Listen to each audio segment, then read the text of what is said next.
¿Cuántos están gozosos? ¿Cuántos están enojados? A ver, ¿qué pasó? ¿Cuántos están tristes? Dice la palabra de Dios que no puede estar triste un corazón que alaba a Cristo. ¿Cuántos lo creen? Doy la bienvenida nuevamente a mi amigo Gogis y a su amiga que me hicieron el favor de acompañarnos. Ya sabe que se le estima, varón, y sabemos que Dios tiene planes para nosotros. No es coincidencia que estemos aquí.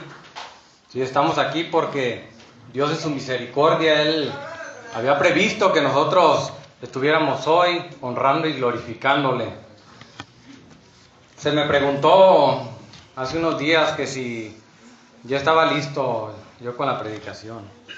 Pero la verdad es de que por mucho que usted tome tiempo, nunca va a estar usted al 100% preparado para hablar las grandezas de Dios.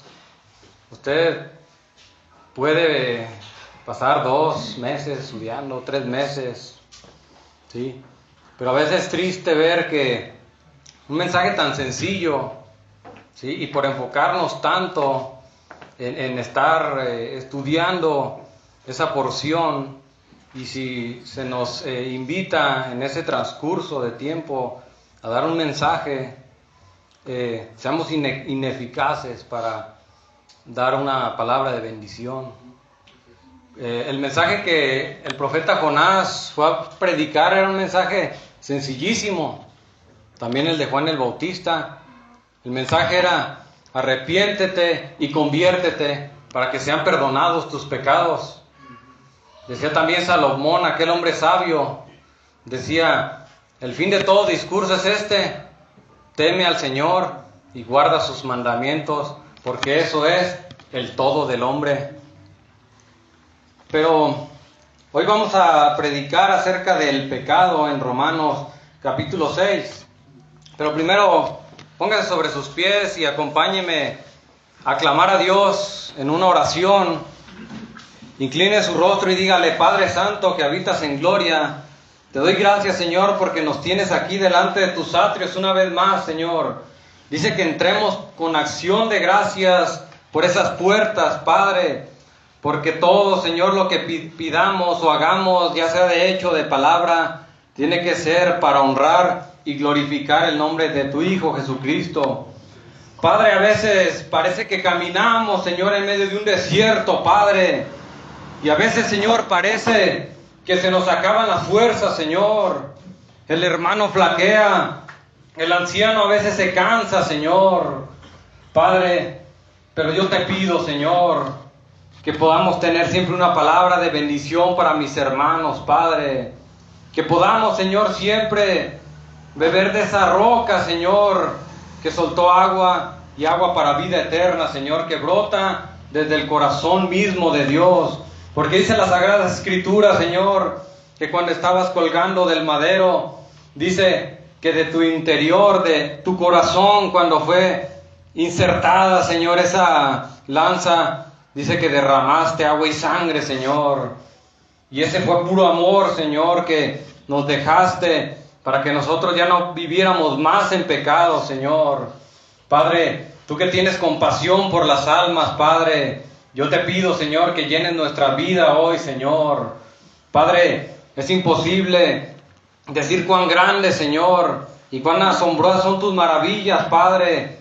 Pero hoy queremos hablar un poquito, Señor, solamente de aquello, de la grandeza que eres tú, Señor.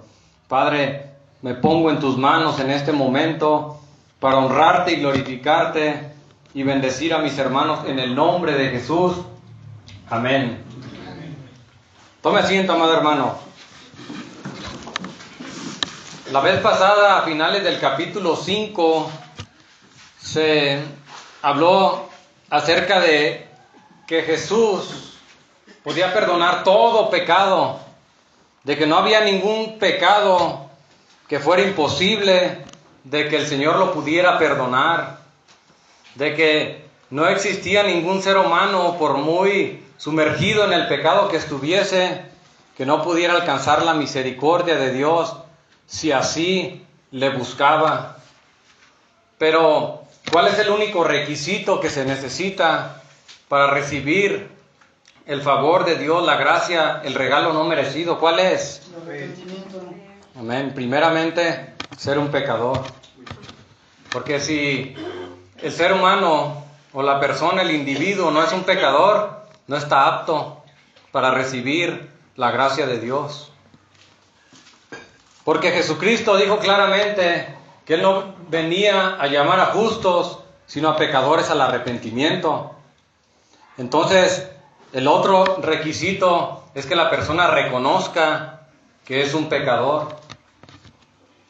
Y la tercera es que él busque al Salvador, nuestro Señor Jesucristo. Y dice el verso 1, vamos a entrar leyendo el versículo 1 del capítulo 6 de Romanos. Yo creo que ya todos estamos ahí, ¿verdad?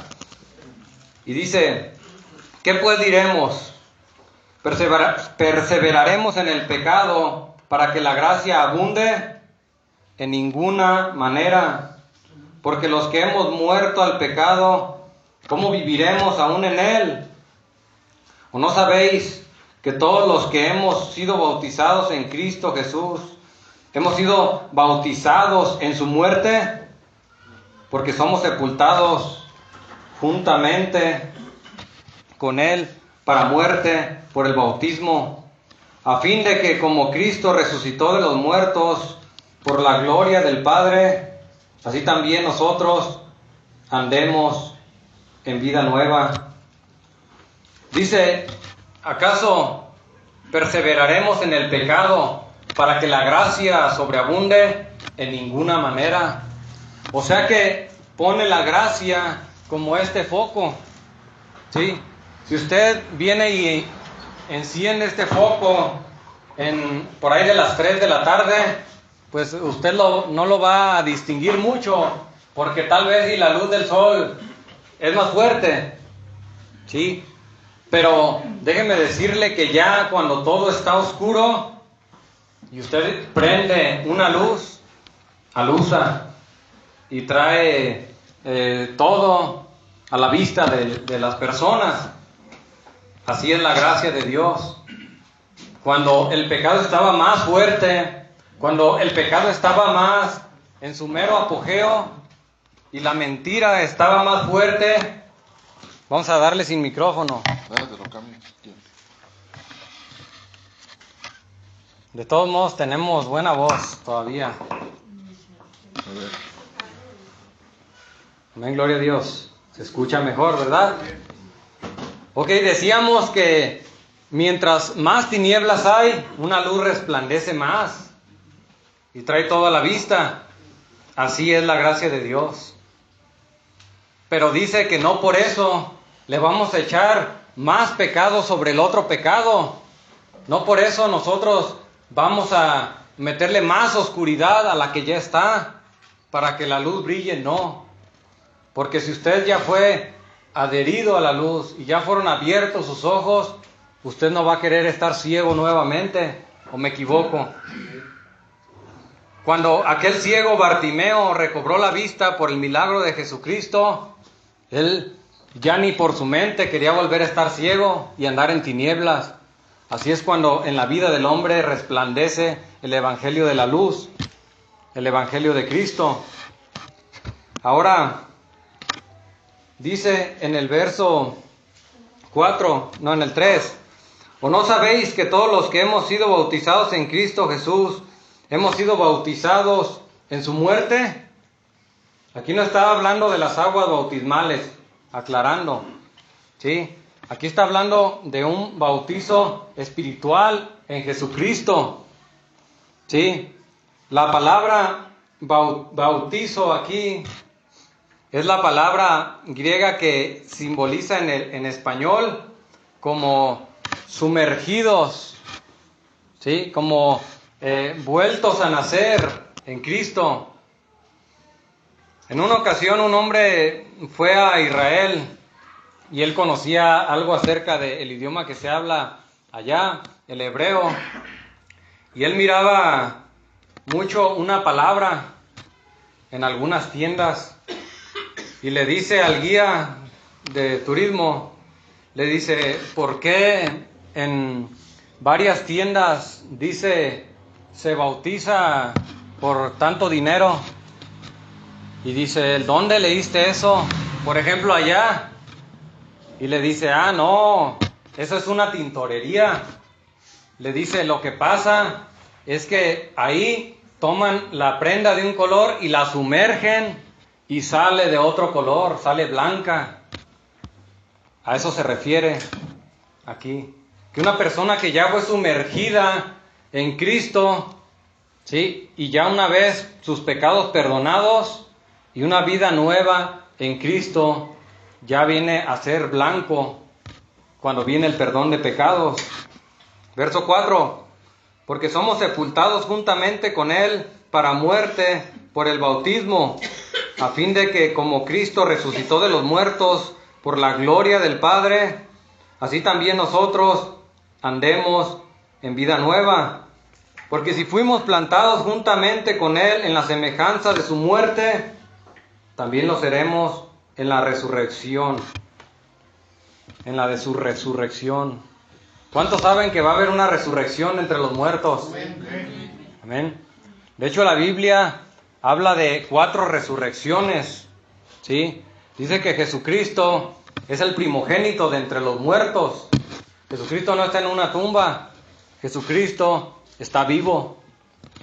Y se levantó de entre los muertos. Fue el primogénito de entre los muertos y el primogénito entre muchos hermanos.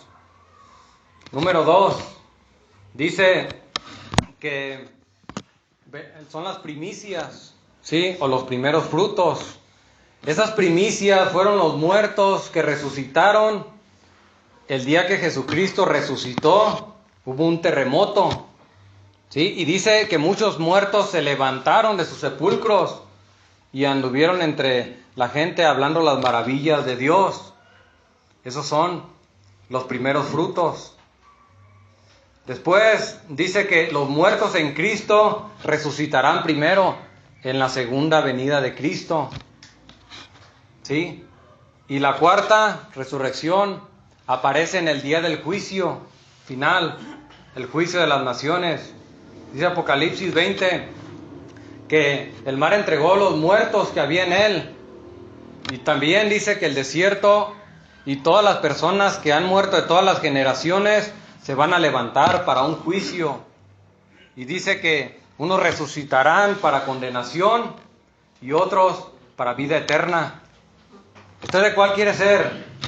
¿De los que resuciten para condenación o de los que resuciten en Cristo para vida eterna?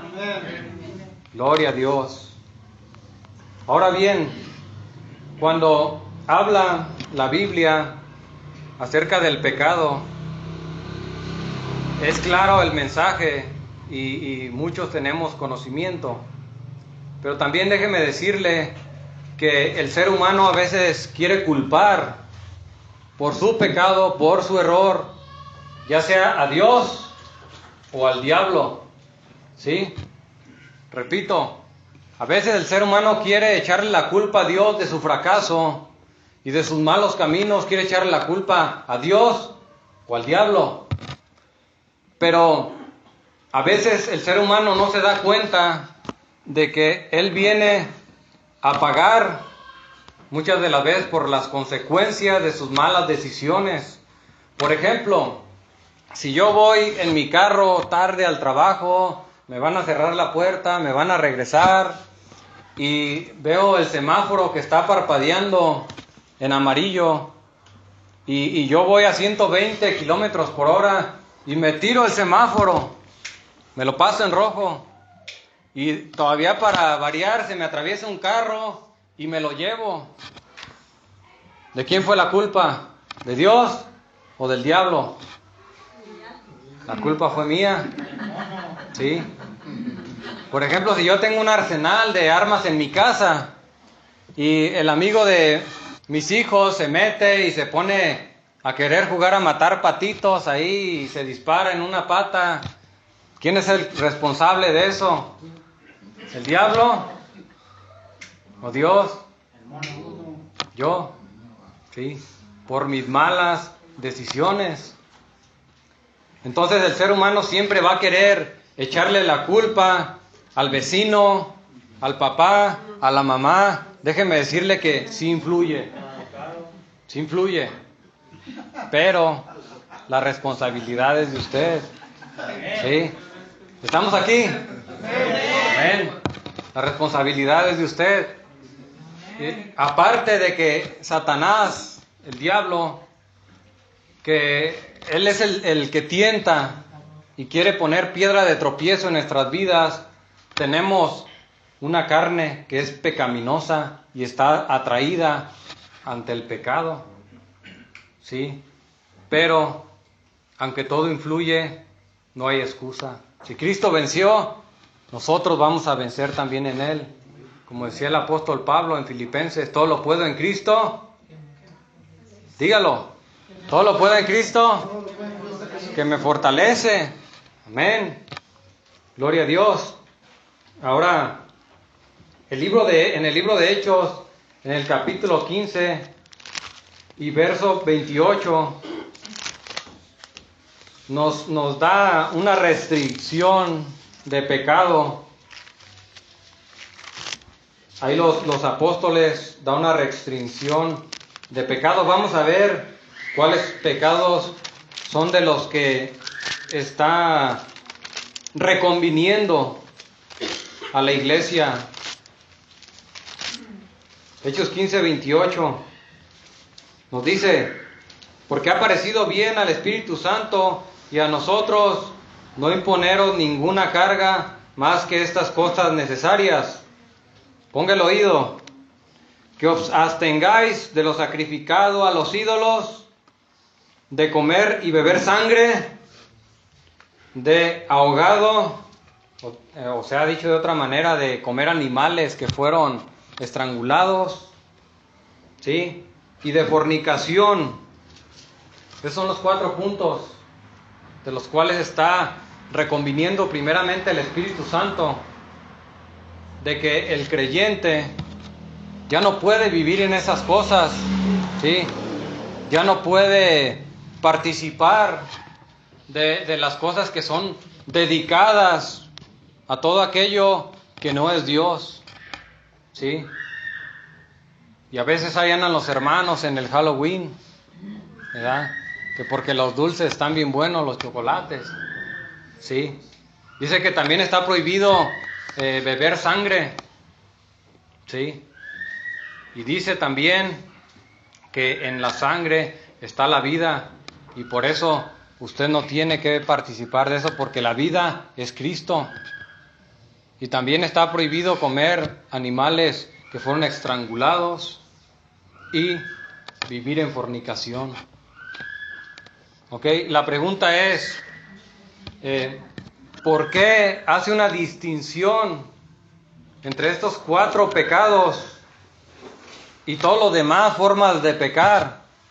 Déjeme decirle que el mensaje para la persona que no tiene a Cristo, esto tiene que quedar claro: pecado es pecado, ¿sí? No importa que el pecado que usted le llame, que es blanco, que es amarillo, que es verde, pecado es pecado, y todo pecado lleva a la muerte. Si Adán y Eva pecaron una sola vez, y por eso fue hundida toda la creación en maldición por un solo pecado, ¿sí? Ahora usted y yo hemos pecado muchas veces más. Entonces la ira de Dios se cierne sobre la vida de aquella persona que no busca de Dios, y va a ser de esos que en el juicio final resucitarán, pero para castigo eterno. En cuanto al mensaje para una persona que ya camina en Cristo y ya vive una vida nueva, se goza en la palabra, se goza en los cantos, en la oración, y vino a ser rescatado de ese infierno que estaba bajo sus pies, esperándole a que muriera para ser lanzado. Ahora, aquí hace una distinción entre de pecado a pecado. Es inevitable que van a venir tropiezos, errores en la vida del creyente, Por eso nos lo dice San Juan en su epístola. Por eso les digo estas cosas, que ninguno peque. Pero en caso de que alguien pecare, abogado tenemos para con el Padre, a Jesucristo, el justo. Sí, pero déjeme decirle que el creyente, si él va a caer, va a ser en pecados que a veces hubo un descuido, o a veces se distrajo y ya habló mal, o de repente una mala mirada, o de repente se enciende la ira y después se arrepiente y pide perdón. Pero hay pecados que ya no puede vivir sumergidos en eso el creyente. ¿Sí? Hay pecados, y de esto de lo que nos habla, de que hay pecados que ya el creyente los planea. El creyente va cavilando en su corazón: voy a hacer esto, voy a ir a aquello, y no pone refreno a su vida. Déjeme decirle que Dios no nos ha dado espíritu de cobardía, sino de poder, de amor y de dominio propio. Esos son los pasos de los que Jesucristo dijo que había que cortar, porque era mejor entrar al cielo cojo o mutilado que perderse completo en el infierno. Ahora bien, en 1 de Corintios capítulo 6 y verso 18,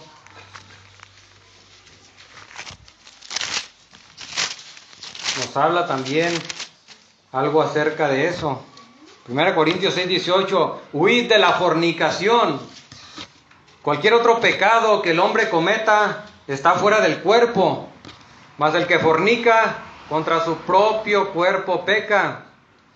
El 19 dice, ¿o ignoráis que vuestro cuerpo es templo del Espíritu Santo, el cual está en vosotros, el cual tenéis de Dios, y que no sois vuestros? Está diciendo que cualquier otro pecado, ¿sí? Si a usted se le sale una mentira, arrepiéntase, ¿sí? Arrepiéntase. Pero si usted está en fornicación, usted no puede morar en usted el Espíritu Santo. No se ponga triste, alábele si puede. Amén. Porque ¿cómo va a habitar el Espíritu Santo, lo más sagrado de Dios, en un basurero? ¿A usted le gustaría hacer una casa en basura, en un dompe? ¿Verdad que no? Ahora déjeme decirle que es lo mejor que el ser humano puede tener, el Espíritu Santo de Dios. Porque en aquel día del juicio, muchos le dirán, Señor, Señor, en tu nombre echamos demonios, hicimos milagros, que nosotros convertimos a 1000 personas a Cristo. Pero si el Espíritu Santo no mora en usted, usted no es de Dios. Y Dios le va a decir, yo no te conozco. ¿Sí? Cuando aquí los hermanos del campo venden una vaca, inmediatamente ese becerrito, el que hizo la adquisición, le pone un sello. Entonces cuando ya tiene ese sello, si se llega a perder, él sabe que le pertenece. Entonces el Espíritu Santo es las arras de que nosotros somos de Dios. Por lo tanto, el que no tiene el Espíritu Santo de Dios no es de Dios. Por lo tanto, si no lo tiene, pídaselo. Arrepiéntase. Nuestro Señor Jesucristo dice, y vuestro Padre les dará el Espíritu Santo si se lo piden. Amén. Ahora, en cuanto a las otras formas de pecar, en la vida del creyente estamos hablando, ¿sí? Se manifiesta de varias formas el pecado.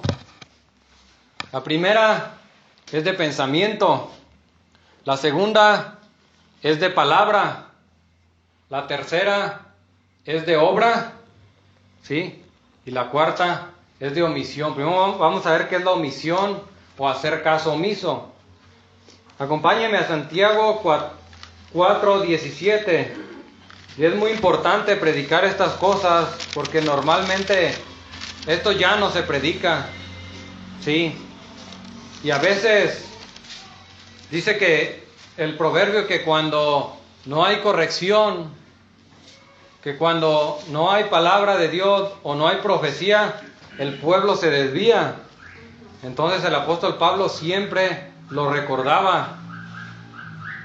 Entonces, Santiago 4:17 nos habla acerca de qué es el pecado de omisión. ¿Qué es el pecado de hacer caso omiso? Dice, y al que sabe hacer lo bueno y no lo hace, le es pecado. Ahí está. Sí, hay personas que piensan que nomás con ir el domingo a la iglesia o simplemente venir a escuchar un sermón, ya cumplió. Sí, pero si nosotros sabemos hacer lo bueno y no lo hacemos, también nos cuenta como pecado. Ahorita vamos a ver por qué. Vamos a Lucas capítulo 10 y verso 30. Aquí va a ver usted un caso digno de cómo se manifestó ese pecado, no en una persona, ¿sí?, sino en varias. Lucas 10:30. Gloria a Dios. Respondiendo Jesús dijo: un hombre descendía de Jerusalén a Jericó y cayó en manos de ladrones, los cuales le despojaron e hiriéndole se fueron. Dejándole medio muerto, aconteció que descendió un sacerdote por aquel camino y viéndole pasó de largo. Ahí está el primer acto. O sea que una persona de carne y hueso, vamos a decir que es usted, dice que iba caminando por aquellos lugares remotos. Dice que unos ladrones lo acecharon, lo golpearon, lo dejaron medio muerto ahí y le quitaron sus pertenencias. Dice que pasó un sacerdote y lo vio. ¿Y qué hizo? Pregunto. Siguió de paso. Aconteció que descendió después, en el 32 estamos. Asimismo un levita, llegando cerca de aquel lugar y viéndole, pasó de largo. ¿Ustedes creen que ese se justificó delante de Dios? No. Hizo caso omiso, ¿sí? Pero un samaritano que iba de camino, vino cerca de él y viéndole, fue movido a misericordia. Y acercándose, vendó sus heridas, echándoles aceite y vino y poniéndole en su cabalgadura, lo llevó al mesón y cuidó de él. Ahí está. Ese fue el que obró bien. Entonces, si usted hace omisión en una obra que usted puede hacer, usted está pecando delante de Dios. Por lo tanto, arrepiéntase, ¿sí?, y trabaje para la obra de Dios. Amén. Ahora vamos a ver acerca del pecado de pensamiento, o más bien dicho, la forma en la que se manifiesta el pecado en el pensamiento. Proverbio 24:9.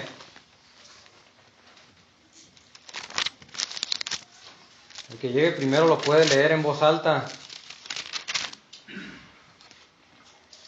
El pensamiento del necio es pecado y abominación a los hombres el escarnecedor. Repito, el pensamiento del necio es pecado y abominación a los hombres el escarnecedor. Génesis 50:20, en el caso de José, el soñador.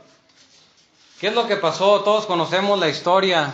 Para el que no la conoce, él fue vendido por sus hermanos y lo vendieron a Egipto. Entonces, cuando después llegan a pedirle ayuda a él, cuando le dicen ayúdanos porque nos estamos muriendo de hambre, él se acuerda y les dice a sus hermanos, le dice, vosotros pensasteis mal contra mí, pero Dios lo convirtió para bien, para hacer lo que vemos hoy y para mantener con vida a mucho pueblo. Volvemos a Santiago 1:14 y este versículo en lo particular me abre mucha apertura para poder dar esta enseñanza. Santiago 1:14 y 15. Sino que cada uno es tentado cuando de su propia concupiscencia es atraído y seducido. ¿Qué habíamos hablado al principio? ¿Qué habíamos dicho? ¿Quién tenía la culpa? ¿Dios? Sí. Dice que Dios no puede ser tentado ni tienta a nadie. Entonces, ¿qué nos está diciendo aquí? La respuesta. Sino que cada uno es tentado cuando de su propia concupiscencia es atraído y seducido. Entonces la concupiscencia, después que ha concebido, o sea, la concupiscencia después que se ejecuta, ¿qué dice? Da a luz el pecado, y el pecado siendo consumado, da a luz la muerte. Aquí se cumple la palabra de Dios, que dice que el alma que pecare, esa morirá. ¿Sí? No le eche la culpa a Dios. Cúlpese usted por sus malas decisiones. ¿Sí? Porque la paga del pecado, ¿qué dice? Es muerte. Usted se puede reír, usted puede entrarle por un oído y salirle por el otro. Usted se puede ir de aquí mascando chicle, pero déjeme decirle que Dios pedirá cuenta de cada palabra ociosa que salga de sus labios. Entonces, es una secuencia, amados hermanos, para que pueda venir a caer en muerte el ser humano. Primeramente viene el pensamiento y la batalla en su mente, ¿sí? Después, si da cabida a esos pensamientos, después viene a ejecutarlo con sus miembros del cuerpo. Y eso es lo que le trae la muerte al hombre. Tantos grandes hombres que tenían dones y talentos increíbles, buenos para la música, buenos para hablar, buenos para jugar cualquier deporte, ¿sí? Las mujeres, grandes mujeres que sabían bordar aquellos grandes telares, pero se perdieron, ¿sí? Porque hicieron caso omiso. Ahora bien, el Salmo 18:23. Salmo 18:23. Podemos ver cómo es diferente el juicio de Dios para una persona que está pura en su mente y para la persona que ya ha sido ensuciada. Por ejemplo, si usted se fuera hasta el libro de Génesis, cuando estaba nuestro primer padre Adán y su mujer Eva, a Eva primeramente le vino la curiosidad o el mal pensamiento, ¿sí? Echó a volar su imaginación. No crea usted que ella se tropezó y arrancó aquel fruto hermoso para la vista, no.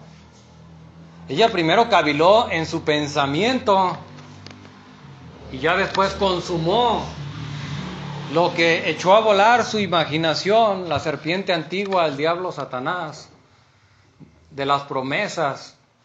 Tal vez ella se vio en un paraíso mejor, tal vez ella se vio en cosas de gala mejores, ¿sí? Tal vez ya no tenía que ir a bajar una fruta. Tal vez ella ya solamente tronaba los dedos y le iba a aparecer ahí, se estaba imaginando, ¿sí? Pero déjeme decirle que por ese pensamiento, Eva no fue recriminada por Dios. Cuando consumó ese acto, es cuando Dios toma juicio y sentencia contra el ser humano. ¿Sí? Pero aquí estamos hablando de personas íntegras. Es por eso que Dios no se lo tomó en cuenta hasta que lo consumó. ¿Sí? Pero es diferente cuando la persona ya sabe lo que es bueno y lo que es malo. Por eso a los niños el reino de Dios les pertenece. Porque aunque traen en su carne el deseo de pecar y la tendencia a pecar, ellos están como Adán y Eva, aún no saben lo que están haciendo. Entonces es diferente cuando el ser humano sabe las consecuencias y ya después cavila en su corazón y consume el acto y lo ejecuta. ¿Sí? Por eso el Salmo 18, 23, usted ya está ahí, pero dice más o menos así, decía el rey David: por lo tanto, Jehová me ha premiado conforme a la pureza de mis manos, me ha recompensado, porque yo dice, porque me guardé de mi maldad, ¿sí? Porque yo me guardé de mi maldad, por lo tanto Jehová me ha recompensado por la pureza de mis manos, delante de su vista. O sea que ya en el creyente, ya ahí cambia un poco la cosa. En el creyente se le va a venir la tentación. A lo mejor era adicto a fumar antes de venir a los pies de Cristo, pero ya después le viene la tentación, los dardos a la mente del maligno, ¿sí? Del demonio, pero él se guarda como el rey David. Por lo tanto, yo me guardé de mi maldad. Y si está diciendo que se guardó de su maldad, quiere decir que hubo primeramente pensamientos, ¿sí? Porque si no, ¿cómo se va a guardar de su maldad? Si primeramente no le viene la tentación. Amén. Lucas 18:9, no tiene que ir ahí. Aquí Jesucristo habló acerca de dos hombres. Y dice que uno era fariseo y el otro era publicano. Los publicanos, ¿quiénes eran?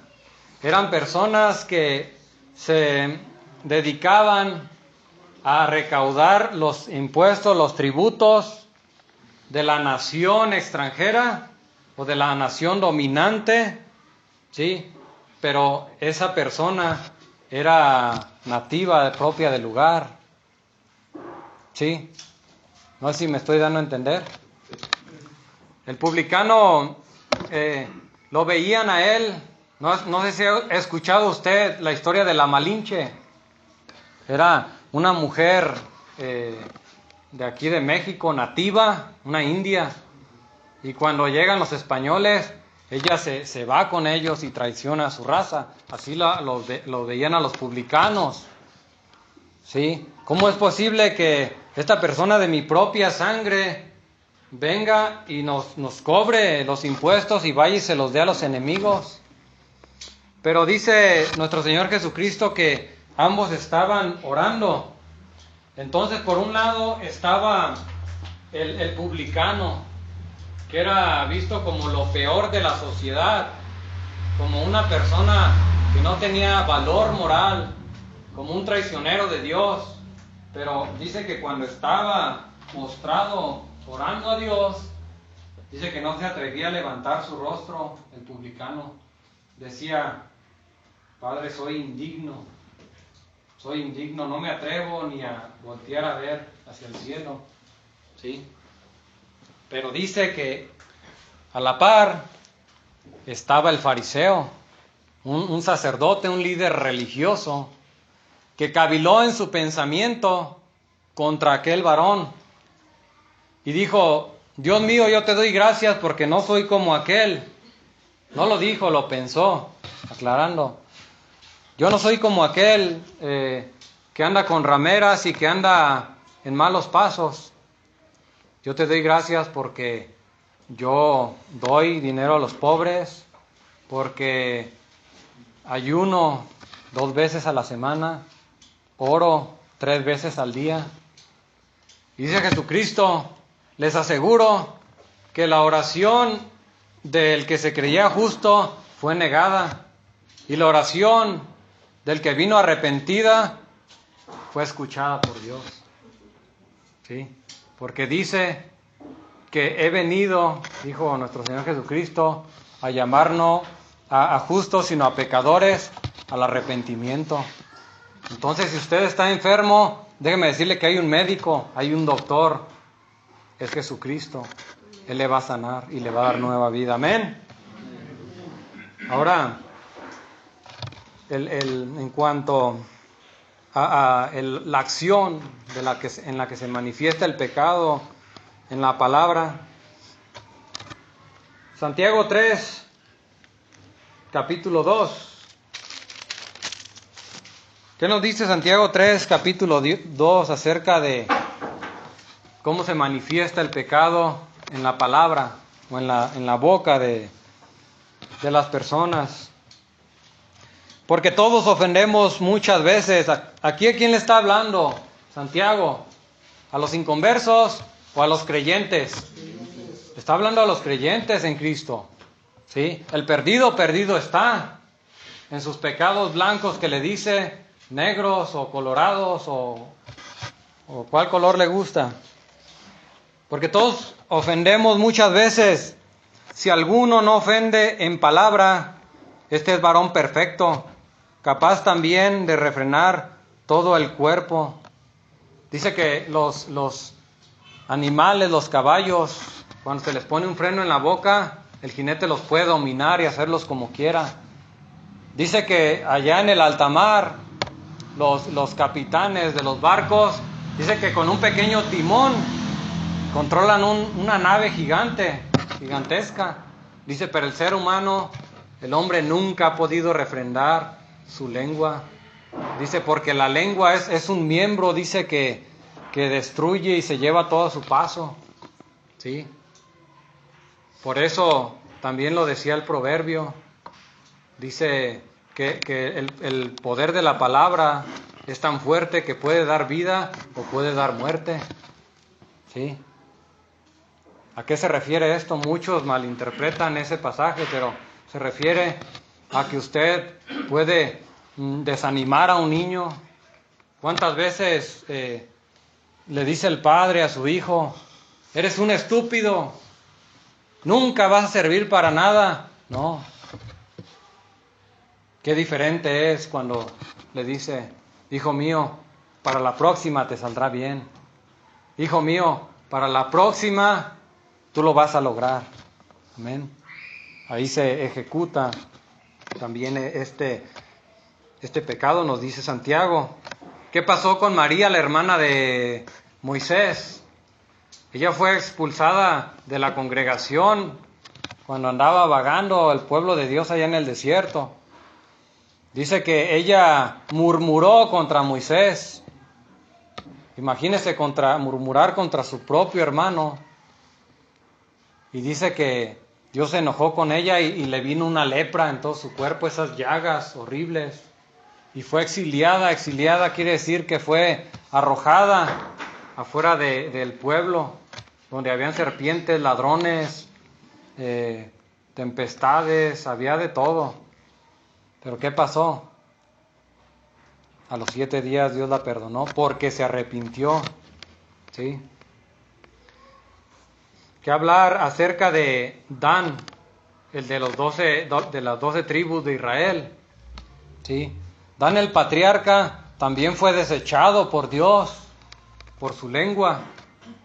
Y por eso esa tribu fue desarraigada y ya no aparece, si se fija en el libro de Apocalipsis. ¿Quién ocupa su lugar?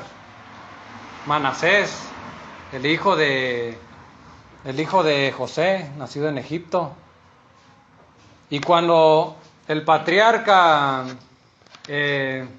Israel, ¿sí?, Jacob, les profetiza a sus 12 hijos, les dice: hijos, vengan, estaba ya postrado a punto de morir, voy a profetizarles qué es lo que se viene para ustedes. Y lo que le dijo a Adán fue terrible. Le dijo: tú serás como serpiente a la orilla del camino. Dice que embosca al jinete y muerde las patas del caballo. Así es el pecado de palabra, de grave, ¿sí?, que murmura. Entonces, ya en el pecado que se ejecuta con los miembros del cuerpo, el pecado que ya es de obra, ¿sí? Vamos a leer, a volver a Romanos.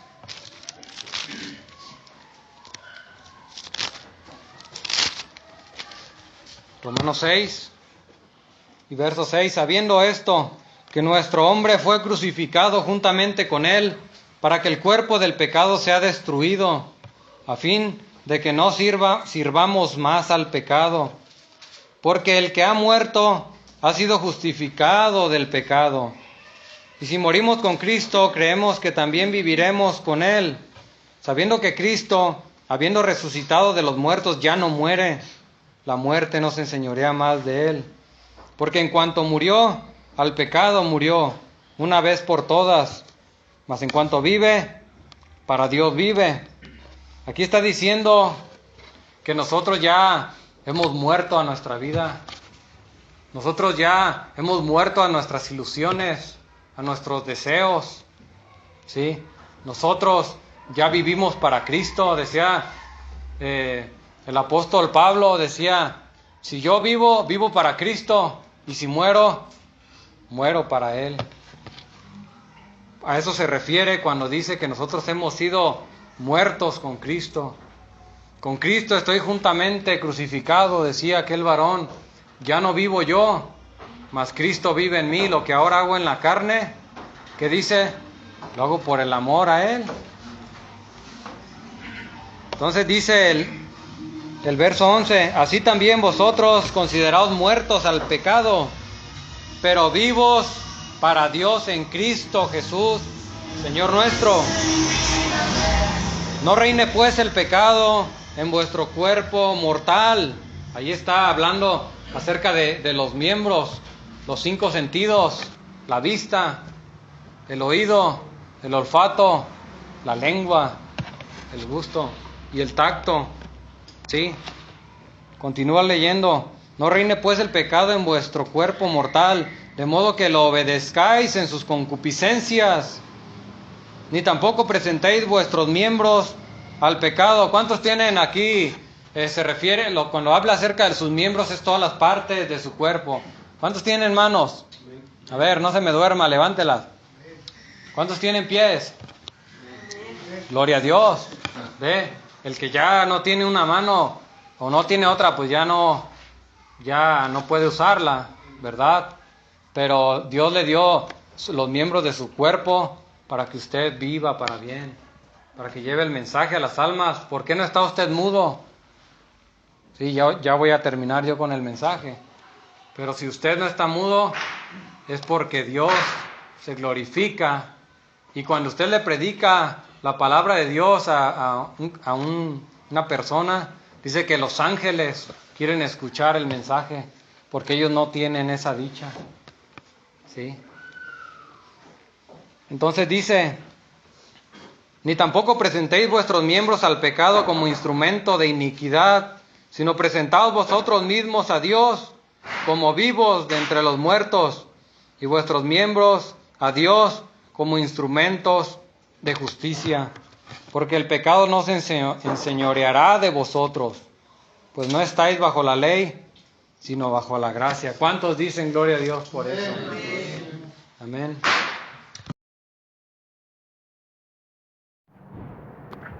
Ahora, también al respecto, hay cosas buenas que parecen malas y hay cosas malas que parecen buenas.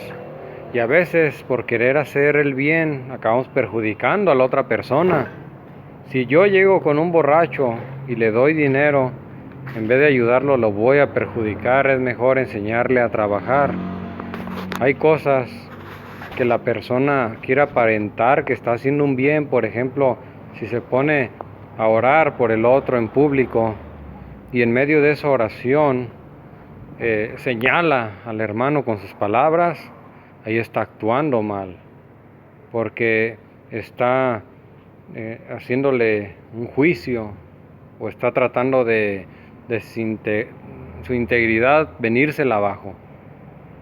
Pero seamos como nuestro Señor Jesucristo, que a veces también, aunque en un país la persona quiera obrar bien, pero esas acciones están prohibidas, y si en ese país está prohibido predicar la palabra de Dios, ahí sí tenemos que ser valientes para actuar correctamente. Hermanos, aunque el la mundo palabra de Dios lo es mire clara. mal. Voy a pedir a Chilo que pase a ver si nos puede entonar una melodía.